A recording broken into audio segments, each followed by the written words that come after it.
especially grateful for our sponsors and the volunteers who put this together for us. I want to give special recognition to Frenchie, who spent his day here cooking up that delicious gumbo. Let's give him a hand. Thanks to Harry, one of my former students. Pillar of your community, successful businessman, and what did they say about you in the paper the other day?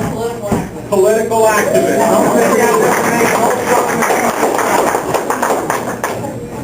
I am honored, and it is my pleasure to serve you on the Montana Public Service.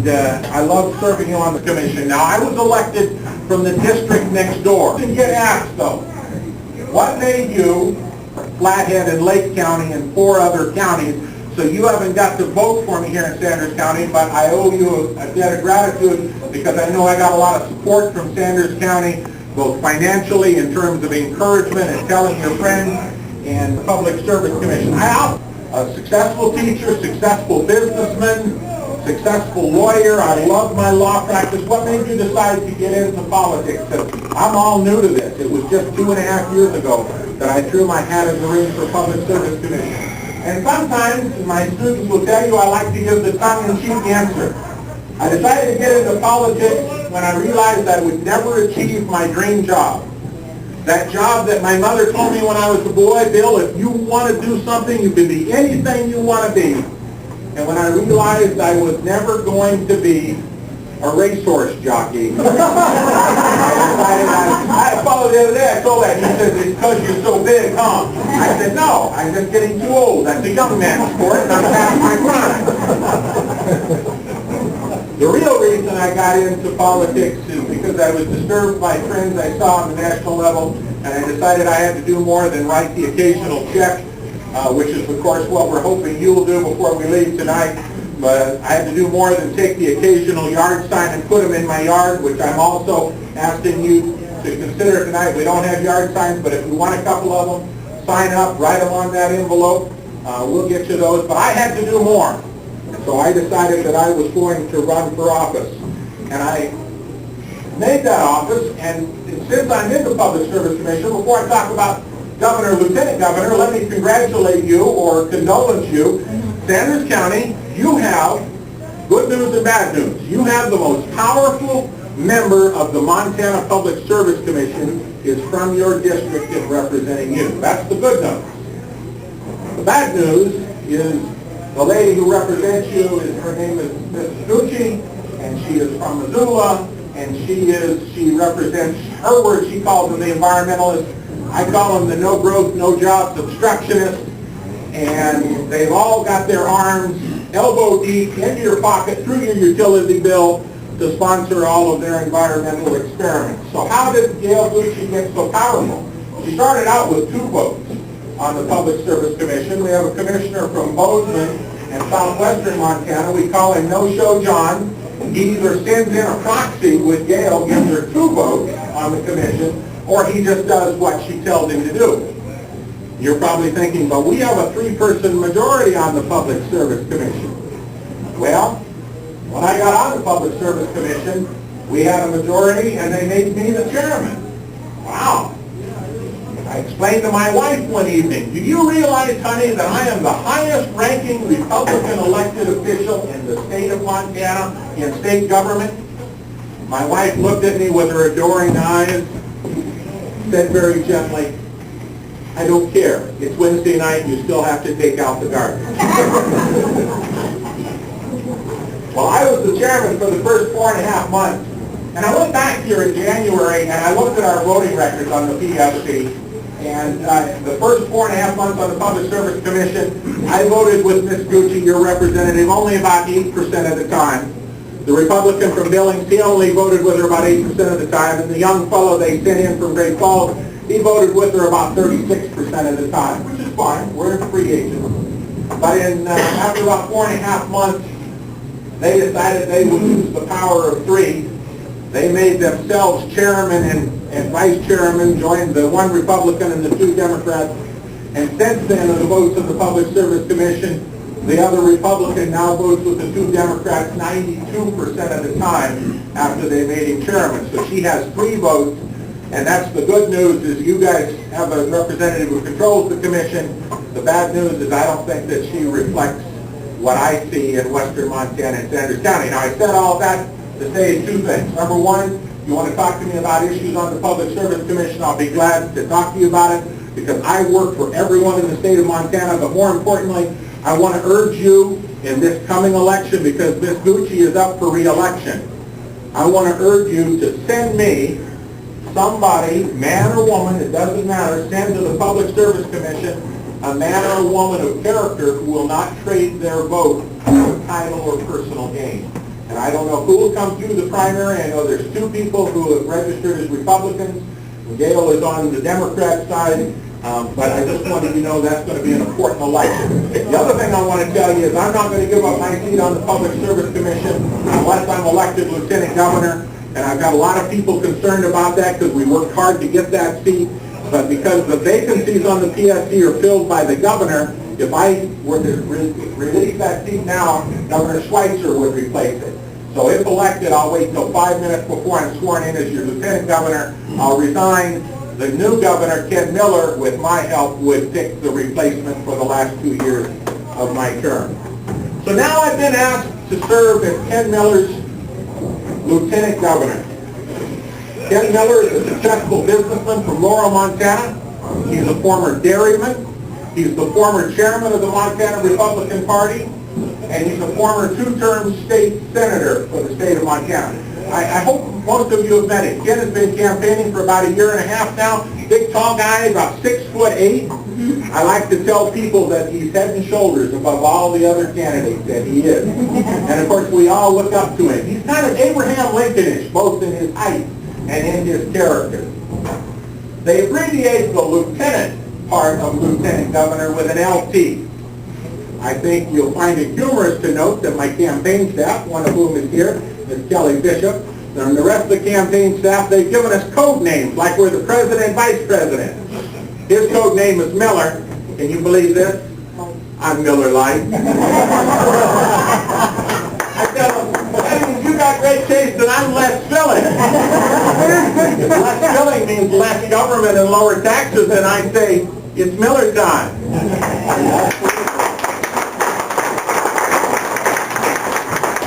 So who do we support as Republicans? We've got a big field of presidential candidates. I can't help you there. We've got a big field of Republican candidates. How do you pick who are you going to support for governor or lieutenant governor? If you follow what Lee Enterprises say, one of Ron Root and mine's favorite newspaper organizations here in Montana that has all the big issues, you want to vote for the guy who's raised the most money. How's that working out for us? Not so good. Besides, that would mean you would be supporting Bullock, the front money raker. Listen, I joined Ken because while Ken needs to raise funds, he is not the inside party guy. I haven't been in politics long, but I've learned this. The guy who gets the big money on the inside of the party is the guy who does what he's told when he's told to do it. Their goal is to raise $1 million. I was impressed with Ken Miller. He's been out campaigning for 18 months. His goal, of course, is to raise money, and don't forget those envelopes, but is to meet as many of the 1 million Montanans as he possibly can. And the other thing he does is he puts his phone number on all of the literature, and he asks people, call him up. You have a question? You want to talk to him, call him up. The other candidates for governor give him a bad time about that, and I don't understand why, because as a Montanan, I want a guy who will pick up the phone when I call and not be beholden to some fat cat who's writing the checks from somewhere else. Do we pick the guy who's most electable? I mentioned to you that Ken Miller, let's talk about electability. Ken Miller is from Laurel, Montana. I don't know how many times he gets to go to Dillon, but Laurel is that refinery town just on this side. Think blue collar, think union workers. It's also a big railroad town. That is the center, except for maybe you. That's blue collar union territory. They don't send Republicans anywhere except they will heard Ken Miller's message. It resonates with blue-collar workers, and they sent him to the Montana State Senate 2 times. He also appeals to the established Republicans, and they would never have let him be the party chairman. And how about his running mate, the one they call Miller Lite? Well, I'm not going to take much credit for that. I put a lot of elbow grease into it, but it was a lot of people just like you who put me in that spot. But let me tell you, there was a lot of people who said that couldn't be done. He had name recognition. The guy who I replaced, he was actually Bill Gallagher, the guy I was talking about. He was her mentor. His name was Ken Toole. He had the name recognition. He had incumbency. He was the Democrats' favorite. He had me outspent $5 to every $1. And when we all stood together, shoulder to shoulder, we were able to take his seat away from him and derail him and put that guy they now refer to as Miller Lite in his seat. I think the Gallagher-Miller ticket is absolutely electable.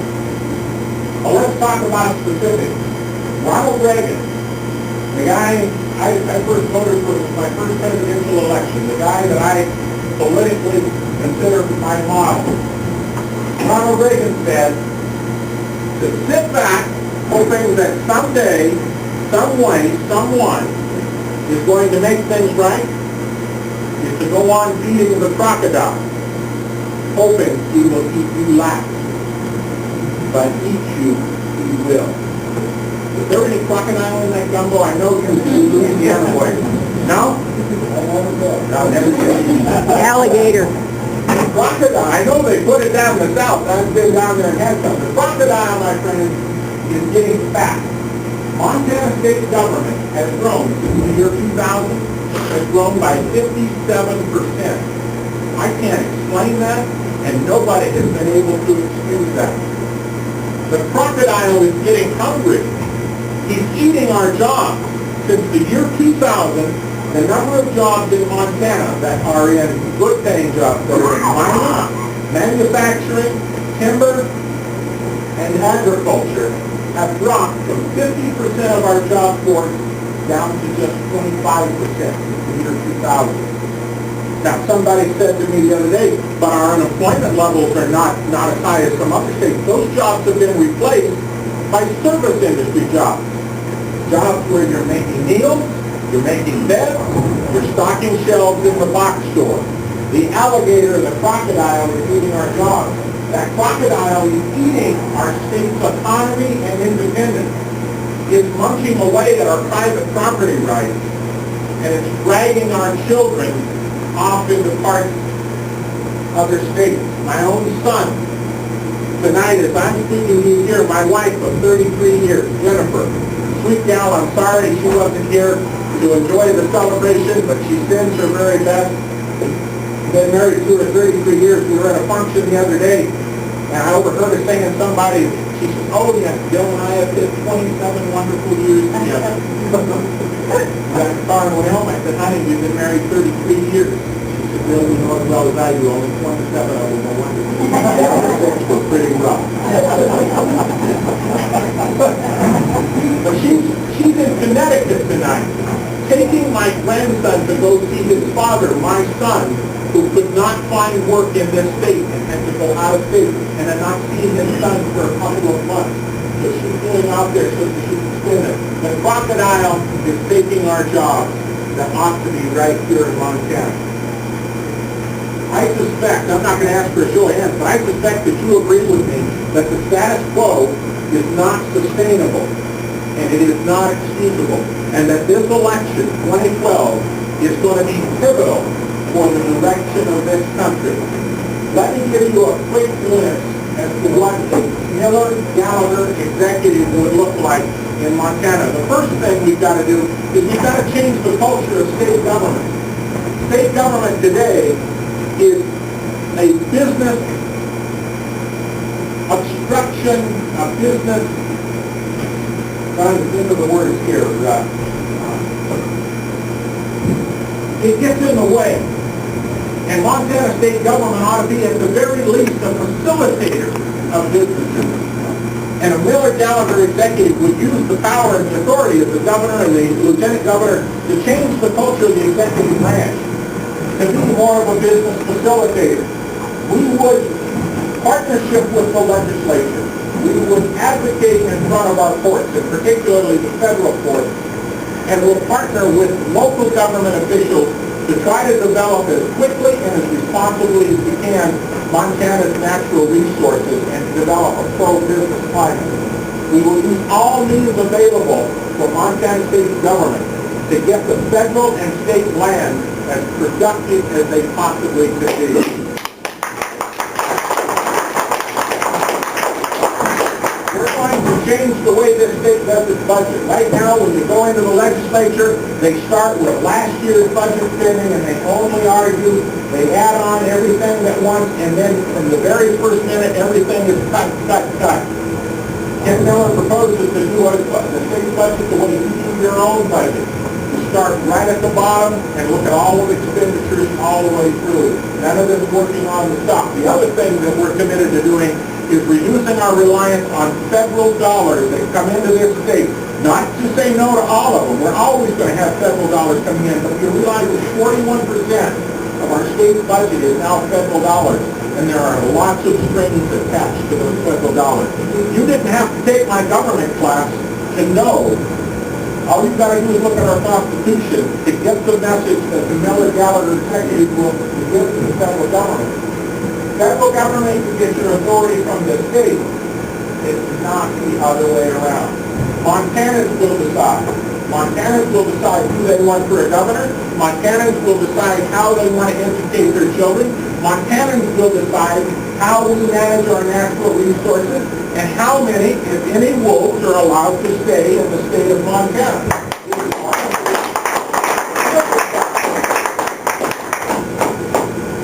Finally, I know the education system in here is claims as exemplary. And I'm not here to bash any teachers, but I'm from Helena. We're the city where we want to teach our kids from first grade sex education. We got a dropout rate in Helena that's pushing on 25% of our kids. And that's not it. I'm picking on Helena, number one, because they're next to the center of the University of Helena. And they have no idea what it's like out here in real Montana. And I also notice the more liberal the locality, the worse they do in their education. Everybody wants to throw more money at education. Miller and Gallagher said the solution is not necessarily more money, but more choice. More choice for your parents, more choice for your teachers, more choice for the school board. The whole system, you didn't have to take my government class to know that the system, the federal republic system, is about creating little petri dishes in different school districts, and in each state, we're the incubators of innovation. Progress doesn't come from the top down. We find out who's doing it best locally, and we work from there. Folks, you've been very attentive. I thank you again for coming to show your support and to learn. I know some of you are here as supporters. Others want to take a look at Miller-Gallagher. Our literature is on the table. I'm here. I'll take a couple of questions, but I don't want to keep everybody up. Our phone numbers are on the materials in the cards. You're welcome to call us. There's envelopes on the table. You can put cash in there. You can put checks in there. You can just put your name and say, I want a sign. You want little yard signs. You want 4x8 yard signs. Well, we're getting to that point. The primary is 7 candidates running for governor. And whoever you nominate in the primary is going to be up against Bullock in the election.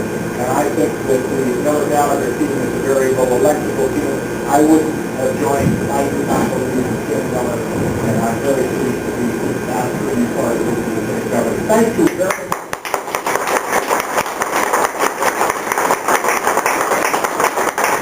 If you have any questions, I work for you. It's okay to ask questions.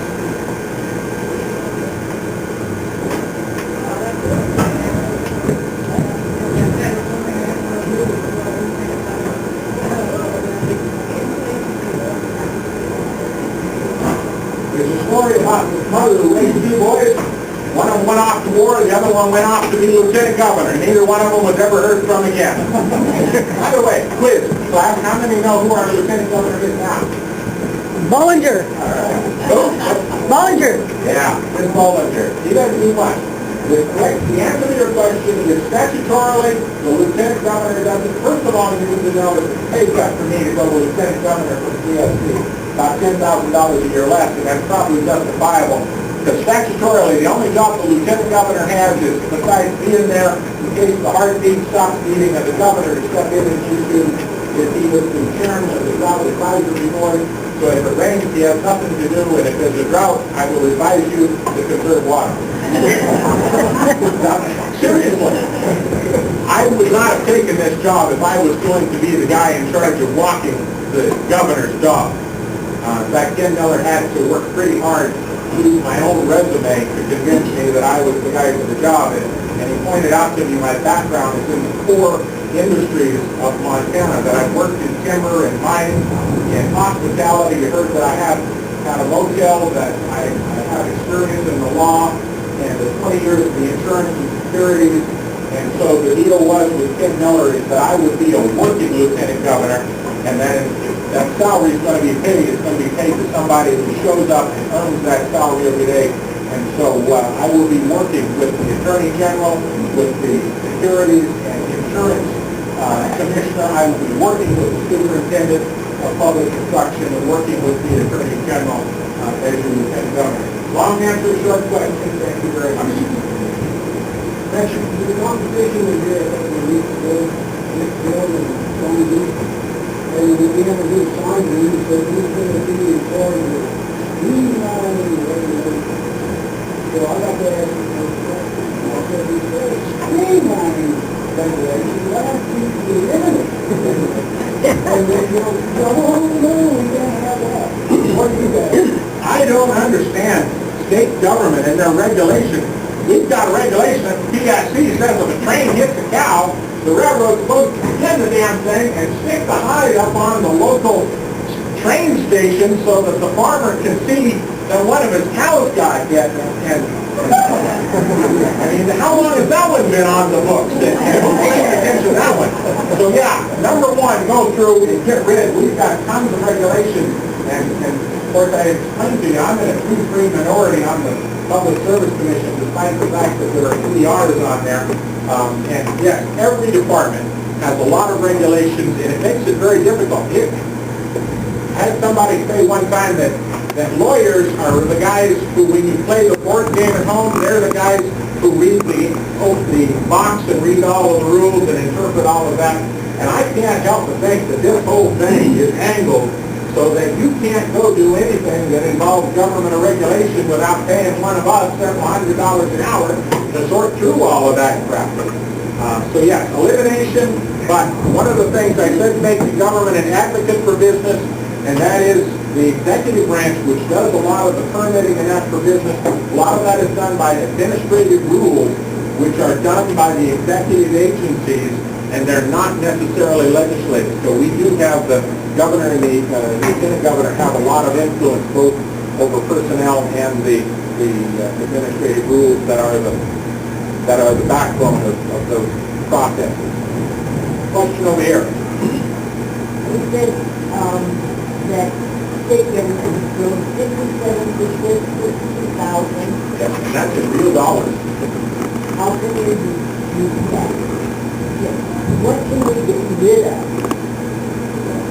This government today. Well, one of the first things, and if you've ever been a superintendent of schools and you've had to reduce the budget, the first thing you do is you do more with less. And as people retire or leave, that would be the very first thing that we have to focus on. Besides that, the answer is in the executive branch. Brian Schweitzer has added, and I don't know what the number is, but it's in the high hundreds of individuals just in his staff in his area. So the first place you start when you're cleaning house is where you are and work out from there. And so it would be the governor's office will be the first place that we'll start trimming that back, because he has added in his staff proportionally even more in terms of individuals. Yes, sir. The state of Utah is pushing for the legislation reclaim the land that the federal government has control of, not let the federal government have that. What are we doing in the state of Montana in that direction? Take these lands back to the federal government and control it. As far as I can tell, Governor Schweitzer is actually working the opposite direction. selling state lands to the federal government and taking them off of the tax roll. I'm very interested to watch, and there are several western states, and there's also a Western Association of Governors. One of the things that I see the media and the federal government doing is isolating the states and ridiculing them individually for their actions. And particularly in the West, it's time for the Western governors to step up and stand up. And Ken talks an awful lot about what it was like for the governor in Arizona to take her stand and not have the support of all of the Western governors. Even though we may not have the depth of the immigration problem, the Western governors have to stand together. And Ken is already reaching out to existing governors and potential new governors to create those coalitions so that we can begin working as a unit in response to a federal government that's dominated primarily on the East Coast. I'm going to do two more questions. Mrs. Frank. Along the line of the Earl's question, the reason why I'm here, and I bet you a lot of people are here, is because we have an approach to the federal government that actually puts fear in it never happened in North America. Right now here in House Hall, just before you get to House, there's brand new power company. They're fixing to dismantle. That's why for workers that I've talked to, they're going to dismantle that power company.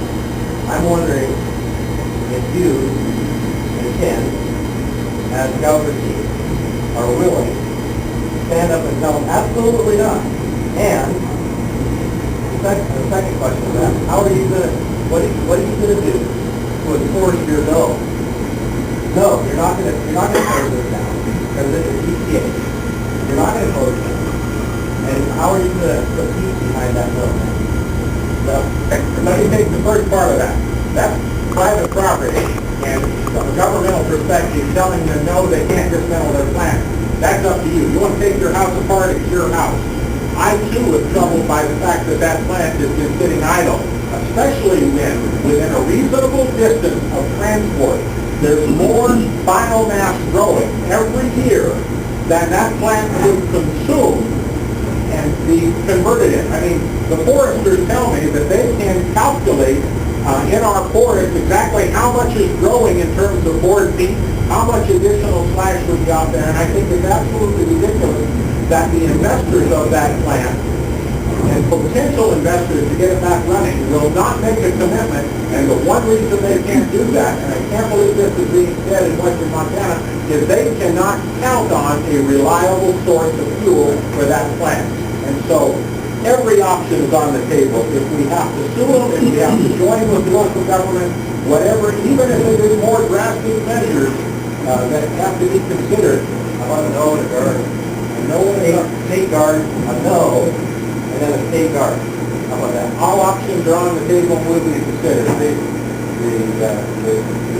The objective is to get the people back to work at that plant and to be able to utilize our natural resources. But I am in complete empathy. We've got a federal government that is sitting on tremendous resources, and they're being challenged. I will tell you, from an attorney's perspective, I've been very disappointed that the state of Montana does not intervene in the federal court system on these challenges. You don't see the state of Montana coming in and getting a place at the table and saying to those judges, the federal judges, the state has an economic interest here. We want to intervene in these cases, and we want a place at the table. And I see that as a public service all the time. I said one more time, and I took a French question. Did you have your hand up over here, young lady? Yes, ma'am. I don't know how much it's going to do on the government, but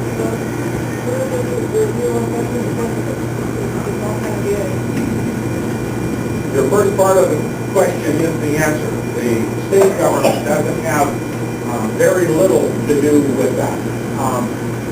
Personally, that I'm troubled by at all levels of government that you cannot go to the government, whether you're a Native American or a Montana citizen, and you cannot expect that you will be kept. And one of the things, I just wrote an answer, it was a different, it was on a different topic the other day. It happened to do with the bed tax that was implemented in 1987, but I'm going to use that as an example. The hospitality industry came to the state and said, we want to tax ourselves 4% so we can raise money to promote tourism. And the legislature, it seems like every session, now they've added a 3% to that that goes to the general fund, and they're always wanting to rob that. And Ken came to me and said, Bill, you're in the hospitality industry, what do you think about this? And I said, they came to the government, they made a deal, and the government keeps wanting to renege on that deal. Now, I said all that to say, American, the U.S. veterans had a deal, and the U.S. government said, these are going to be the benefits that are there, whether it's the GI Bill, or whether it's veterans benefits, or whatever. And I think it's a shame. And I have had to work with veterans in trying to get what they're rightfully entitled to. And I'm going to tell you what it's like. It's like working with those damn insurance companies. They say no the first time, and half the people walk off. They go, well, that's it. You come back and ask them, they'll tell you no the second time, another half will walk off. And it's all oriented towards keeping you from getting benefits that you're entitled to.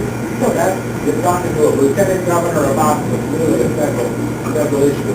Folks, you've given me part of your Friday night, and I'm grateful for that. I am going to stay around. By the way, I have a house here in Clinton, so I don't have very far to go, so I'm going to stay in the evening.